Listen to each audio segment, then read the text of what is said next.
Gamers, gals, non-binary pals, we did it! New house, PogChamp. No longer do I have to go into Twitch and use their garbage netboot computers. No longer do I have to go to Mark's house in fucking Oakland, an hour away, just to be able to talk about Yu-Gi-Oh to like 2 people. Finally, I could stream in the comfort of my own home and still realize that this game still sucks dog dick. I'm sorry, but there's a reason I only stream like once or twice a week. There's nothing to talk about, except when it's Banlist season. Because when it comes to Banlist season, and especially when it's a horrible format, people are definitely having strong opinions. And nowhere is it more apparent than this Banlist season. So y'all know, Snake Eye format, not very fun, not very interesting. We've basically been in like the same format for about 9 months, give or take. Yu-Gi-Oh players have been very much itching for anything related to a ban list. Enough so that people are getting started to actually just become pissed. Like Retroback, the last booster set was never released in North and Latin America.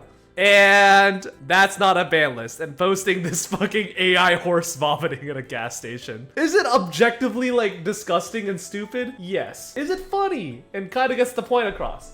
Also yes. We have professional bred tuber hardleg here. A vomiting horse is the language of the unheard. To be honest, I think the horse is kind of gross, but as a general rule, if people are complaining for a valid reason, then I don't condemn the methods they use to complain. The burden on Konami is to communicate better. Objectively true. The horse is a fucking stupid, gross ass image. It could be like a person shitting in a Walmart. It could be, you know, a vomiting horse. It could be an anime girl hitting the gritty. But like people, this is like the first time I think ever where people are just this blatantly pissed off with Konami. Like, you know, people will write like Twitter threads and be like, OMG, Konami needs to ban Super Heavy Samurai, or like go on Zodiac and drop an N-word here or there. But this is like the first time where people are just actively going into comment sections and just being like, fuck you, Konami, give me my ban list. Here's a shitty AI horse. Here's another Twitter thread. Here are people going, like, I'm literally quitting the game. Blah, blah, blah, blah. And like, I think it's very, very poggers that Yu-Gi-Oh players are actually finally having some sort of, let's just say, fighting words or fighting spirit in large quotations. Some of the edits that have come out of this are fucking insane. Like the Tatsuno Shigo horse, got the Nightmare Unicorn horse. There's like the Cucumber horse one. Konami banned my fucking horse. Shoutouts to Aurora. I thought the AI horse was gross, but I lolled at every edit of it. Tatsuno Shigo, Memento, Cucumber, and Unicorn were out in like 15 minutes. I summoned Barf on the floor and end my turn. Like, yeah, this shit is like the horse is now just the symbol of the people. It's a sign of the oppressed to rise up against our oppressors. Sighs. I used to hate bullying, but this, wow. I've been laughing too much at this. It's only bullying if you target a living person with thoughts and feelings. Corporations are not people. It's ethical to be mean to them. My fucking goat, hardleg. God bless his silly little top hat and Hawaiian shirts. My truest goat. Just straight up fuck companies. We hate you.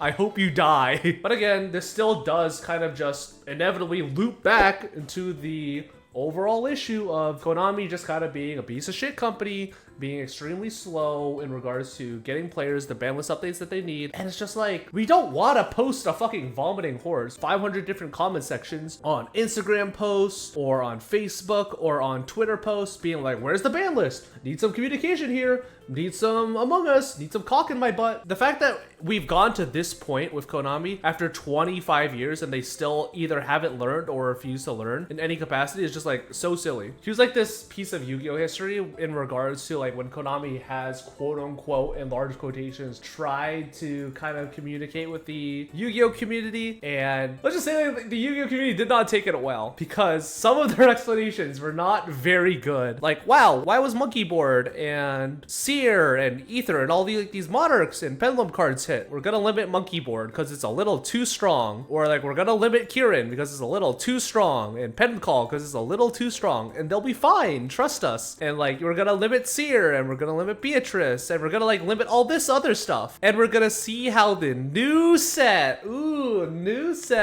from Dark Illusion and all this other new sets that are coming out, we're gonna see how it plays out, guys. Just trust us. It's fun. It'll be interesting. And then it just turned out very, very obviously that all of these cards that were getting banned or unbanned, as well as like how the explanations were being written, was just very, very much kind of being pushed to like sell new product, kill old product that wasn't selling anymore, that sort of deal. And just like people like made fun of them so much about it, at least like, you know, relatively, because you guys are a fucking tiny ass community, blah blah blah blah blah, you get the idea. Konami just got made fun of so much that they were just like, fuck it, we're never doing this shit again. Enjoy your non-specific banlist states, liberals. So now this is the world we live in. This is TCG. It was all bullshit, plus it wasn't even from Konami. Shout out to Kevin Tewart. I don't even think that was the actual guy, but you know, shout out to him. It also doesn't help that Konami also ran like this super weird like Masked Duelist promotional thing. Like, it was a very cute event in regards to like, haha, he's like this mystery duelist. But then it just turned out that Konami kind of super spoiled the whole surprise by giving like 500 hints to who it was, because they just kept giving like hints like, oh, this guy used to come from here. It's like, and like Eclipse literally was just like, spoiler, it's Zayn Malik. So fucking confident, not a guess. This is who it is. And guess who it ended up being? That's right, it's Zayn Malik.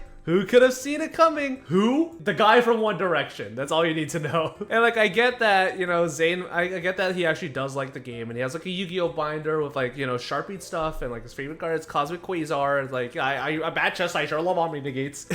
But hey Zayn, do you know when the ban list drops? Jesus fucking Christ, leave this poor man alone. But it's very frustrating to be in the position of like a Yu-Gi-Oh player, and you're literally like starving to death because the format sucks. And Konami's just like, but what if Zayn Malik as Nocturne? And like, you know, this man was paid a bag and a half. This dude was definitely not doing this shit for free. And if he was, God bless his heart. But let's be fucking real. Gotta pay for the multi-million mansions somehow, you know what I'm saying? And like, yeah, like people are gonna look at this and see like Konami spend an absolute fuck ton of time and money into, you know, a relatively underwhelming event when prize support is bad, when ban list communication is bad, when communicating with the player base overall is bad, when player dissatisfaction is at like an all-time high. Yeah, obviously people are gonna be super duper fucking pissed about this whole scenario. I hate the takes that people have about Konami punishing players. I wouldn't be surprised. I 100% would believe a theory that's just like, yeah, Konami hates their player base. Like, they don't dislike them, they just hate. They just physically and emotionally and mentally hate us in every possible regards. Oh, by the way, shout outs to Konami re-releasing products that just have literally no impact. What is this? What the fuck is this? Legendary Dragon Dex? This is like the Dark Magician card of all time. Maybe I'm a schizo or something, but genuinely this is making me double down on my conspiracy theory that they're cutting support for the game, or at least staff. Like, I wouldn't be surprised if Konami is just like, yeah,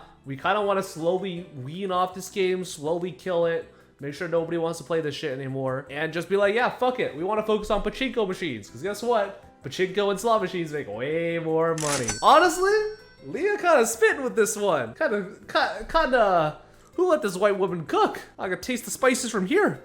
Yummers. Konami is shit at keeping their IPs relevant. Hey man, we just got another Castlevania retrain. I'm sure that that's not milking a fucking dry cow. But what I am saying is that just like overall, the fact that the Yu-Gi-Oh community has come to the point where the only way that they can meaningfully express player dissatisfaction is with a literal vomiting horse in regards to the game, banlist communication, all that sort of stuff. I think that is indicative of how horribly Konami has treated not only their player bases, but just handled this whole scenario as a whole. I don't think you could have made outside of like a social media intern tweeting the N-word saying fuck Yu-Gi-Oh fans, I don't think that any card game or any game / company in general has had a worse PR or customer dissatisfaction rate in regards to how steep of a decline Konami has truly brought upon itself. But that's just me. Let me know what you guys think in the comment section down below, and I'll see you guys in the next video.